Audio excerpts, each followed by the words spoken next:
Welcome, welcome, welcome to the Holy Shhh Podcast for NXT October 15th. It's your boy Ron T. the Icon. My name is Chuck Jordan. I am here on the CW. The CW. Yeah, so NXT on the CW. This is the third week. NXT kicks off with your new North American champion in the ring with a glass of wine, sitting at the table, and he's toasting to his victory and his opponent Oba Femi, and he said that he had him right where he wanted him. And then Oba comes to the ring and interrupts and says that he challenged him for a rematch. And this match will be at Halloween Havoc, and the family is barred from ringside. Then he goes up to the Wheel of Death, spins it, and he gets tables, ladders, and scares match, which will be Halloween Havoc next Sunday. So how did you feel about this segment, Chuck? I am very excited for this rematch between the Oberula and the Tony Bossman. What do you what do you think of this Wheel of Death thing that they do every year for this Halloween Man, Havoc? I'm enjoying the Halloween Havoc Will of Torture, as I'm going to call it. But can't wait to see what they're going to do. Oba and Tony, I don't want to say what Big E always says, but two big beefy men on a ladder. Woo! Ladders and tables. So this should be entertaining. I really love how Tony played it up like, hey, I got your ego involved. You thought I was down, but this is to you. I'm like, oh, you want to talk trash after you was just scared a few weeks ago? It's all right, Tony. We see you. Yeah, he claimed that he was playing him up, just trying to make him think that he was scared. But yeah, he was really scared. I also like this whole thing with this wheel, because I think for real that they don't know what match they're going to have, and once you spin that ring, that wheel, and whatever it lands on, then you got to prepare for that match. So I think that is like kind of a dope like twist to picking a match, so it doesn't become repetitive. But I'm excited for this match too. I think they have really good chemistry, and I can't say 100% that Tony is going to retain, but we shall see, especially with the family not being there.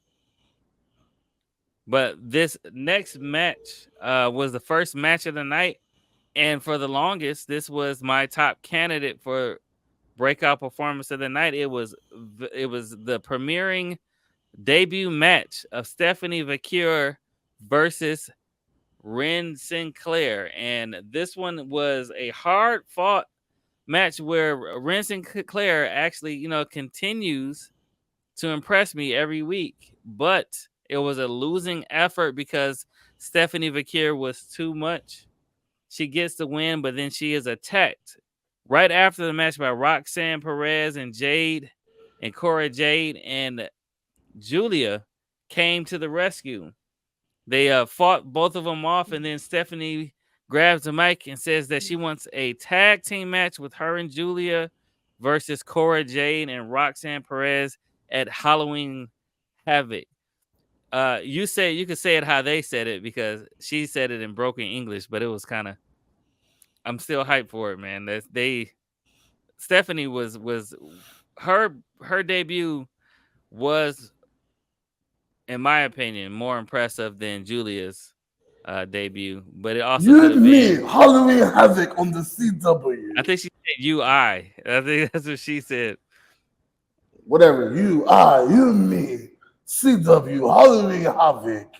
I don't know. I don't even think Halloween Havoc is gonna be on the CW, but it's probably gonna be on but Peacock. It's gonna be great. It's gonna be great. Yeah, I'm impressed with Stephanie Vacure. If you haven't seen her before and this was your first time seeing her, this is just a taste of what she can do. But I'm excited for this match. You're excited as well, Chuck? Of course, and I really like Sinclair. Sinclair continues to impress me. I'm not gonna lie, I was hoping they wouldn't just keep using her how they do what's the little chick's name? I just saw her the other day. Zelina Vega. Zelina.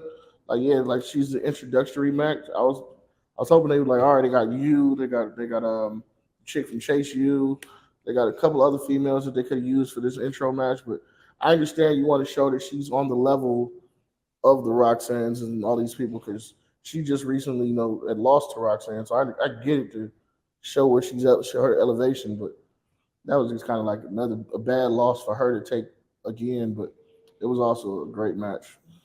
Yeah, Ren Sinclair is I love her technical wrestling skills.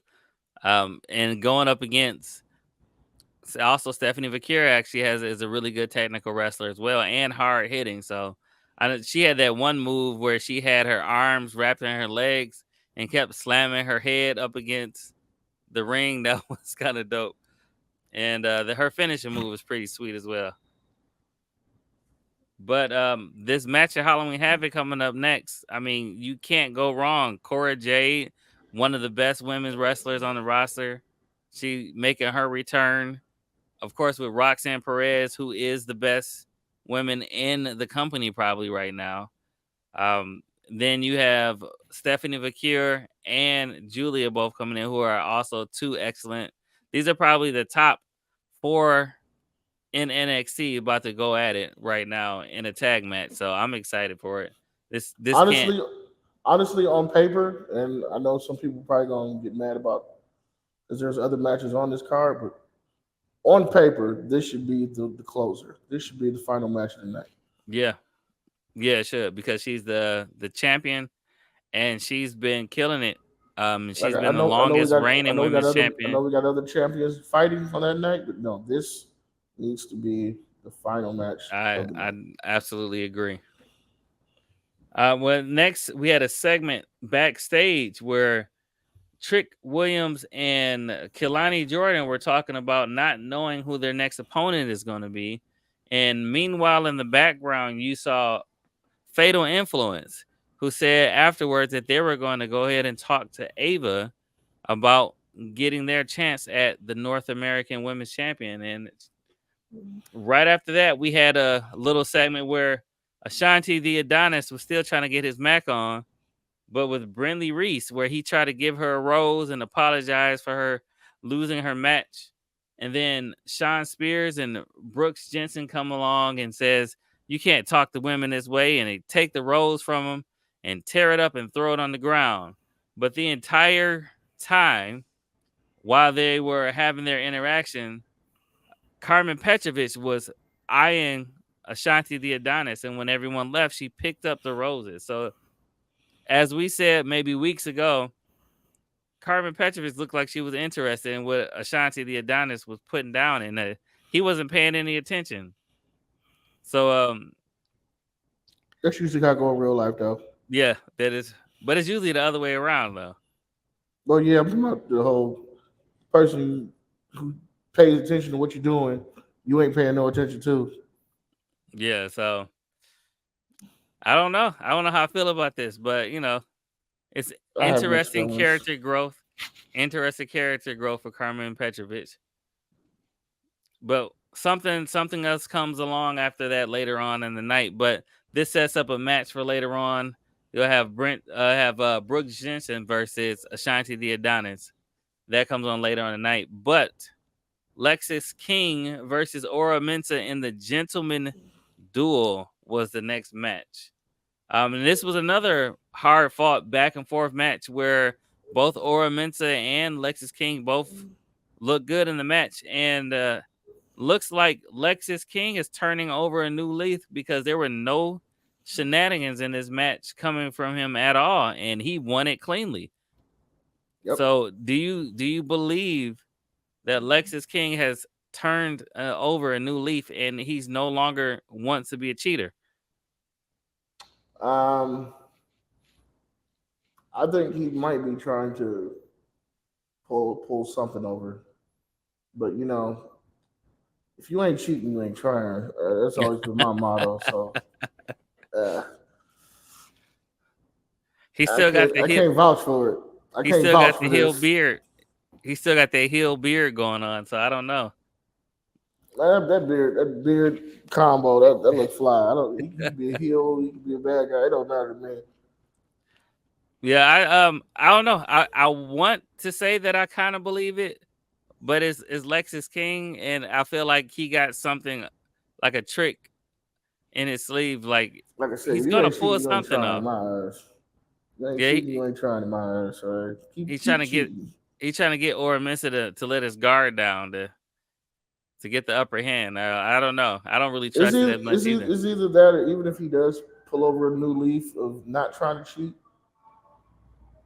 is it's either going to ascend him into real good guy territory, or going to make the other guy look like more of a heel. Like he's sitting here trying, you're just bullying him now. It's going to get that sympathy, or he's going to finally let that guard down, and he's going to be one of the greatest heels for that long run of making payoff. It's either going to pay off one way or another. It's either Yeah, you're going to get the sympathy love, or it's going to get you a lot of heat. But I like where it's going. yeah. I'm definitely interested to see where it's gonna go next. It's like okay, where is this going? And I believe it's gonna be a payoff too, and I hope it's a satisfying payoff. But we shall see. Then we had the next segment was a backstage segment with Wesley and Young OG throwing insults at each other and getting into a little backstage altercation, which it actually made me a little bit more fired up for this main event for later on tonight. I don't know about you, but what did you think about this interaction where Wesley was saying that he won almost every championship? That was a funny line too. He said, "I've won almost every championship around here." He said, "All I got to do is win 2 more, and I'm tied with you." Yeah, I love the segment, but I'm not gonna lie, man. Anytime Wesley's name is billed on something, I'm already kind of excited to see him go. Yeah, he's Like consistently put on the you didn't show. need to hype this matchup for it's just Wesley's fighting tonight. I was like, oh, Oh, that's all I needed to know. When that's all I needed. What when is it time? starting? It also looked like we had another backstage segment. Well, it was more like a vignette where the payoff from Monday Night Raw, where Jakara Jackson and Lash Legend attacked Io Sky on Monday Night Raw. We didn't know where they were going with it, but it looks like they are setting up another match.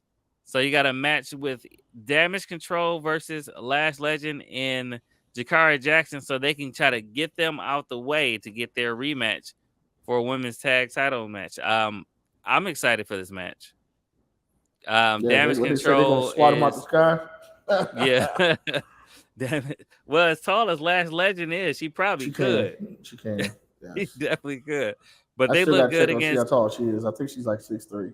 Yeah, they did a good match against Jade and Bianca. You know, it kind of ended swiftly, but they put up a good fight. So I'm definitely hoping that they They, get more they time. they had a strong showing Yeah, out of the um, 3 minute showing. They had a strong 1 minute and 30 seconds, and then the whole second half, which is bad because that match was way too quick. yeah. But I'm hoping they get more time with Damage Control so they can really show how good they really are, especially as a tag team. They've been really good recently. I ain't gonna lie. I'm hoping this means they are getting called up. Same. I really do. I hope this does lead to them getting called up.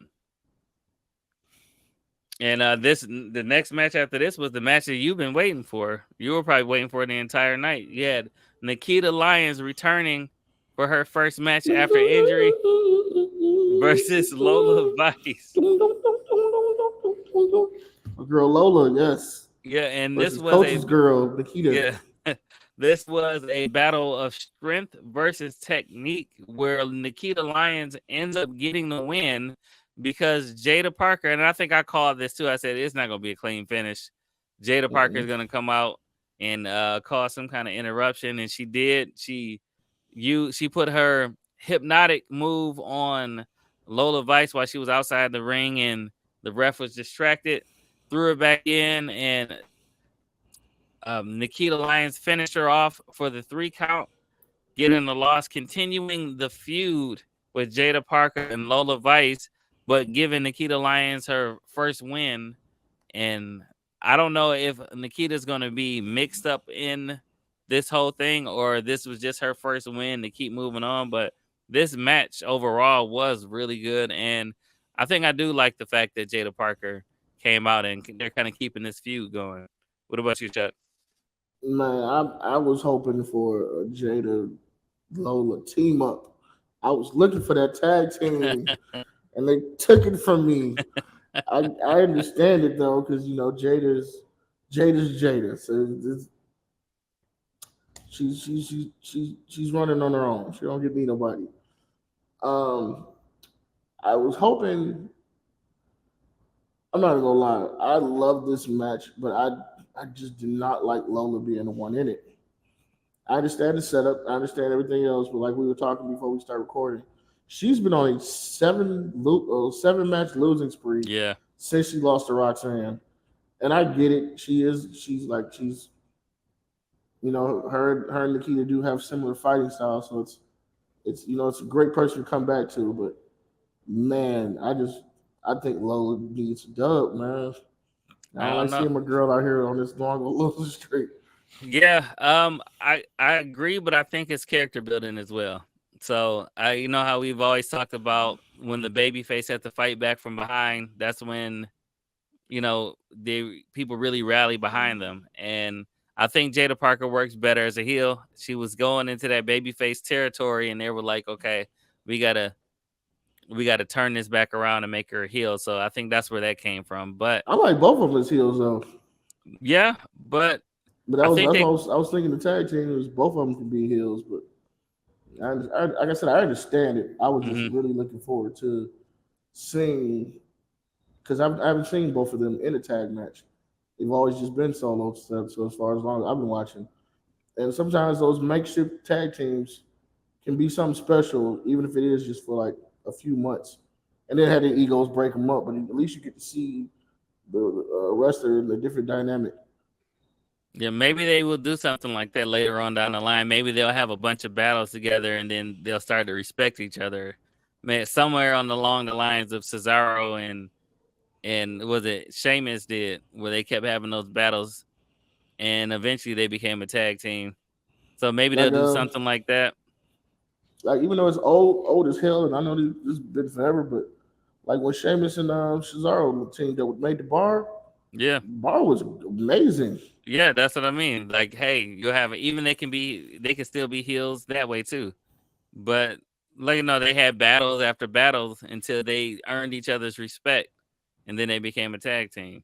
So that's still on the table, I'm guessing. But um, Jada Parker, man, that Yeah, hypnotic, man. that hypnotic looked mean. All I know is these women were shaking it like some straw shakers. All three of them. You said it was all the talented, the three most talented. The three most talented women in NXT was in this match. And I'm saying talent because I don't want to get flagged. But yes, the three women with the biggest talent was in this match. And I couldn't stop drooling. I was so thirsty this entire match. When it was already 2, and I was like, ooh. Then my baby Jada came out, and I was like, ah. But yes, there was a lot of talent.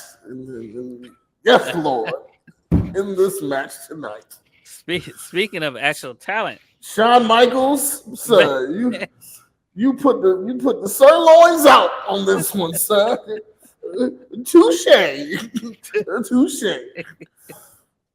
So speaking of talent, backstage segment where they had Julia and Stephanie Vacura were in Ava's office talking about their match setting up for Halloween Havoc, and they were interrupted by Fatal Influence demanding that they get a chance at the North American Women's Championship. And Ava says, okay, if you want it that bad, if you can beat Julia and Stephanie Vacura next week in a tag match, then you guys can have that chance. So they set that up for next week. That should be a really good match as well. I don't know. how it's going to end. It might end with Fatal Influence going over because of Roxanne and Cora Jade getting involved. But It I probably will, but I'm not gonna lie to you. Sorry to cut you off, but I felt that Ava, if you're listening, when them three women asked for a North American Championship, you know how you could have played that? All right, well, y'all three fight. The yeah, winner of y'all three gets that match. that's how I thought she was gonna And do watch it. all three of them be like, yeah, bye. But yeah, That's what I go ahead, thought she was Ramos. gonna do. I agree. I was That's hoping. I was that's how hoping for she should have that. did it.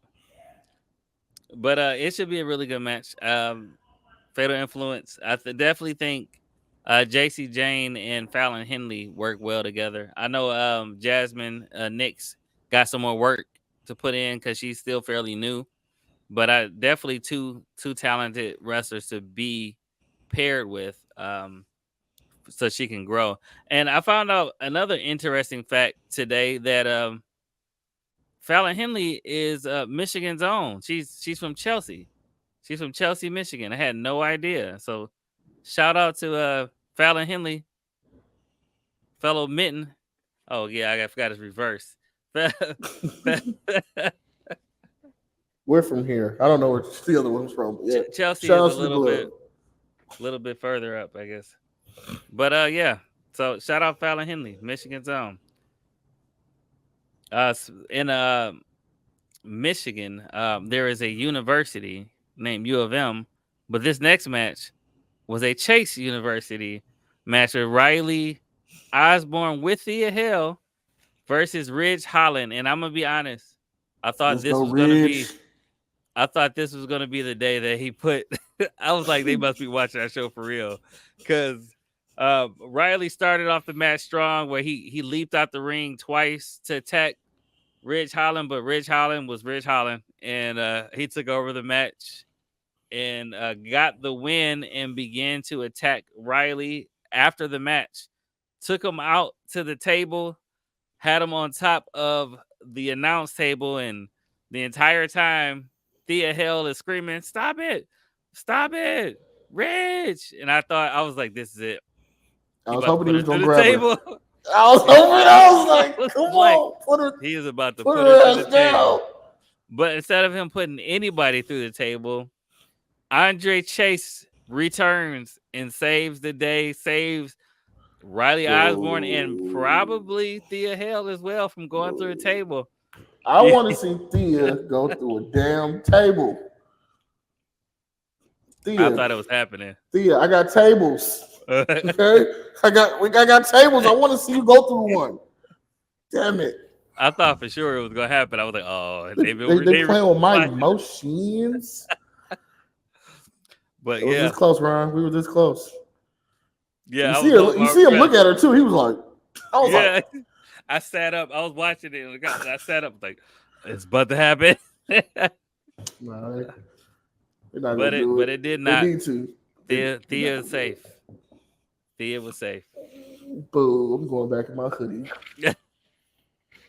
But who does not seem to be safe is Wendy Chu, because they showed a little clip from So Ruka versus Wendy Chu that was, I guess it was off the air last week, and after the match, Wendy Chu had lost, and she was getting ready to attack So Ruka after the match, and Tatum Paxley came out for the save, so their feud is not up. And then they showed her sitting backstage playing with her dollhouse, and Byron Saxon went up to interview her. And while she was being interviewed, Jada Parker interrupts and takes over the interview, which upset Tatum Paxley. So looks like we might be getting a match from that later on.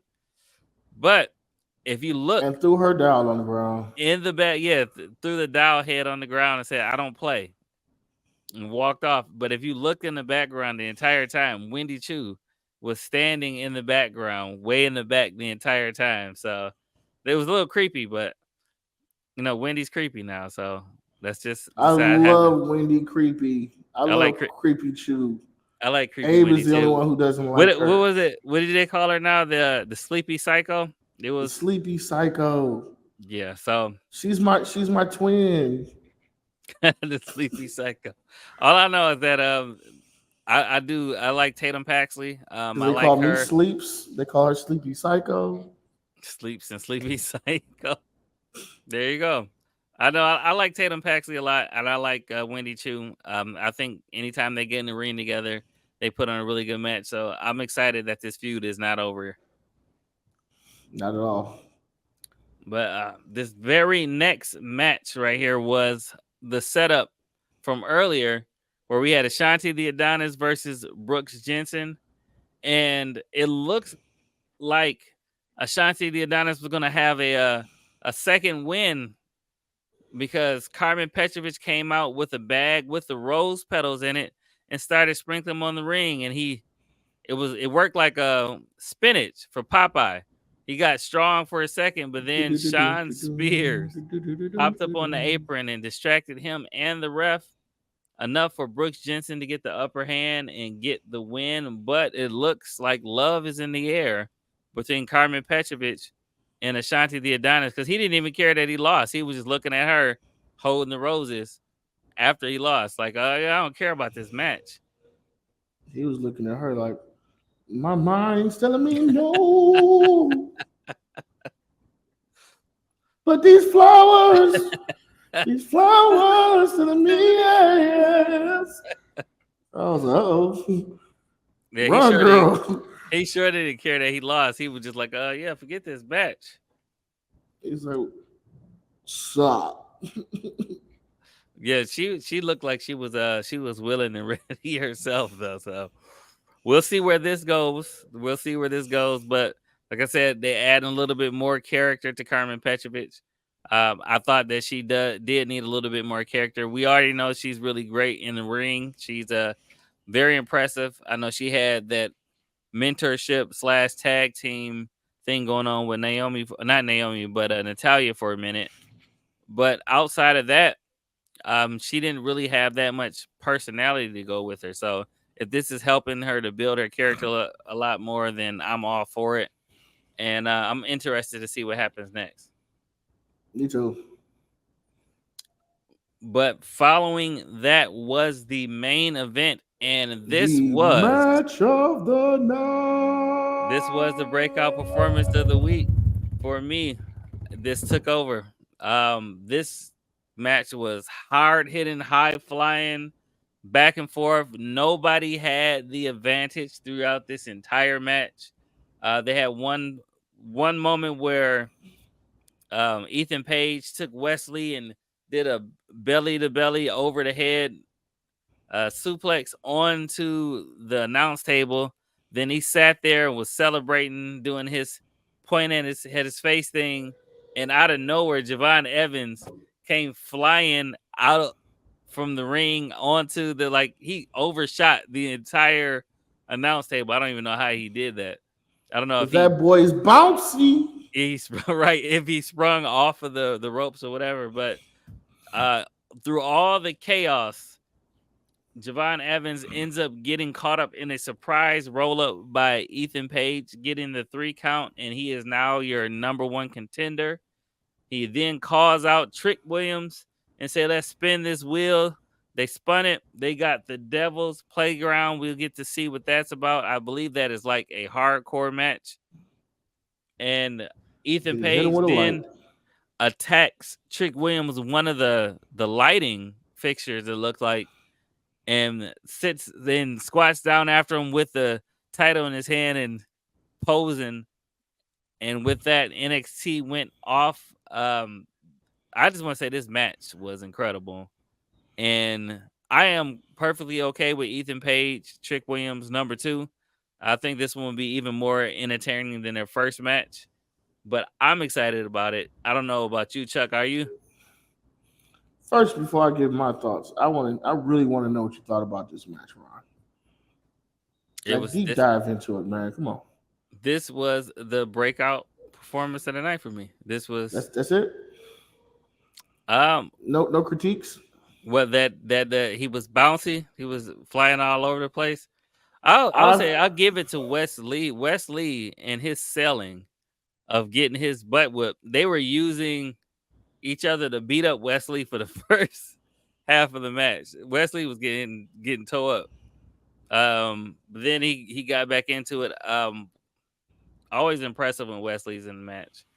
Well, my critique is to Javon Evans. Whenever you hit two guys and you super attack one, if one kicks out, jump on the other guy. Pause. Yeah. Like he kept looking like he was trying to pin Wesley Well, yeah. over and over again. Like, and Ethan Page is over there laid out. If Wes kicks out because Wes is resilient, jump on Ethan Page. Pause. But Like you saw that backfire too for him, that he didn't do that because he was too focused on Wesley. And when that's he what I was knocked saying. That's what I Wesley was saying. down, Like my only Ethan Page critique for came him out. is Yeah. because Ethan Page spun completely sideways, fell. Then he did the little off the spring side kick on Wes. Wes kicked out. Ethan Page was still out. He should have jumped on him, but he didn't. He got up, picked Wes up while Ethan was still down, did something else. By then, Ethan Page is back. Like every time, I'm like, he did it 4 times in a row. I'm like jump on Ethan, bro. Like stop trying to focus on Wes so much. Yeah, definitely. I think that's why they had that whole altercation in the back, because he was too focused on Wesley because Wesley was running his mouth.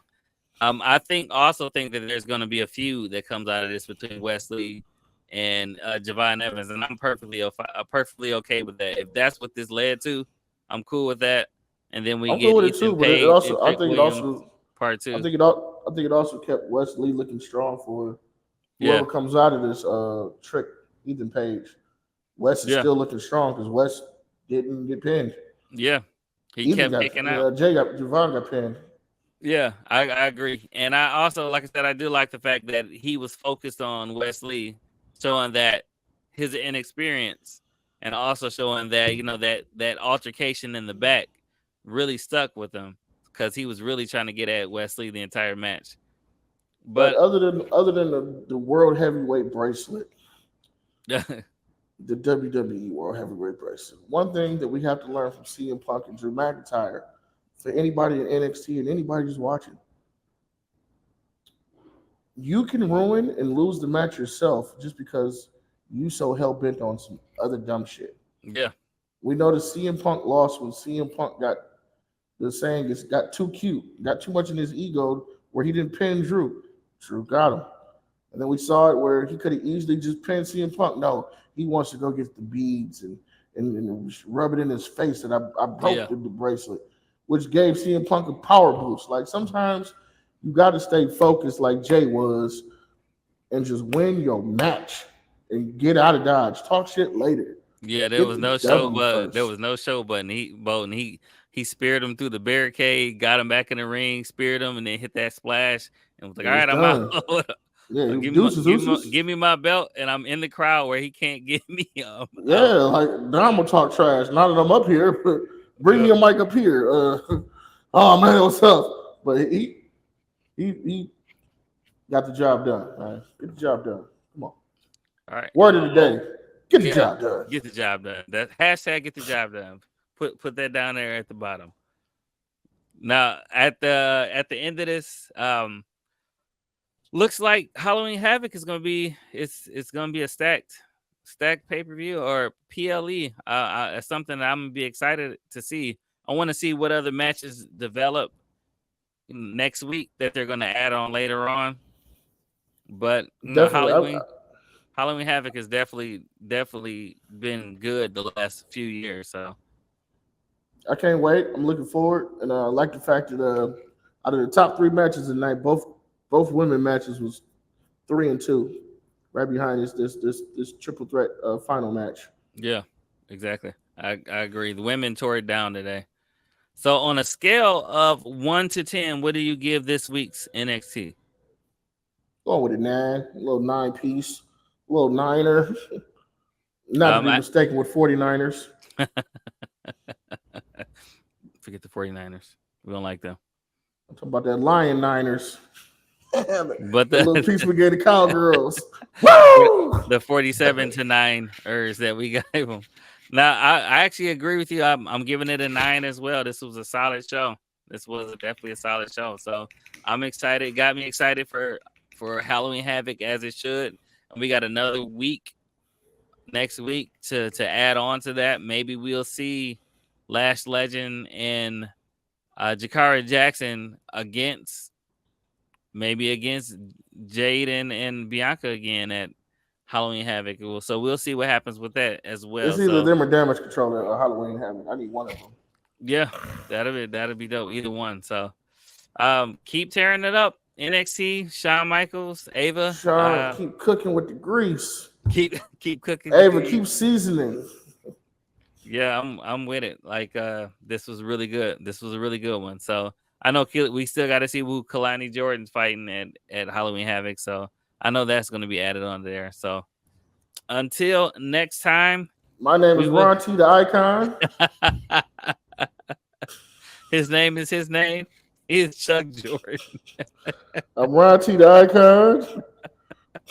Nah, I'm Chuck Jordan. And it's your boy Ron T, the Icon, for the Holy Shhh Podcast. Peace. Media.